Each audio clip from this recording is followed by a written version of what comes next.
Hello. তো আজকে নাইকা থেকে আমার কিছু পার্সেল এসছে, তো সেটাই আজকে আনবক্সিং করবো। চলো, আজকে এখানে দুটো আছে, 1 2 3। এই দুটো পেয়েছি আমি গিফট, আর এখানে আছে একটা গিফট। তো চলো, এটা হচ্ছে পিক্সেল। এখানে একটা কিউট সা নোট দিয়েছে। চলো আনবক্সিং করি। এখানে আছে একটা পিক্সেল ফেস ওয়াশ, এটা আছে প্লামের সিরাম, নিয়াসিনামাইড সিরাম, যেটা আমি আগে ইউজ করেছি, খুবই ভালো। এ দুটো প্লামের ছোট্ট গিফট, ছোটু সা।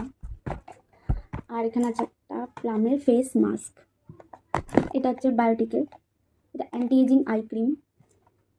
এটা কিন্তু খুবই ভালো, তোমরা চাইলে ইউজ করতে পারো। আমি একটাই ইউজ করেছিলাম এর আগে, বেশ ভালো। তারপর অনেকদিন বন্ধ রেখেছিলাম, তো আবার আন্ডার আই হয়ে গেছে। এটা হচ্ছে প্লামের একটা লিপ বাম, যেটা খুব খুব খুব ভালো। অ্যান্ড সবচেয়ে কিউট আমার এটাই লেগেছে, মানে ডট অ্যান্ড কি, এটা হচ্ছে লিপ মাস্ক, একদমই ছোটু সা। এটা কেমন হবে আমি জানি না, তবে ফার্স্ট টাইম ইউজ করবো। আর এই দুটো আমি গিফট পেয়েছি প্লামের থেকে, ছোট ছোট body lotion and body wash. Tata.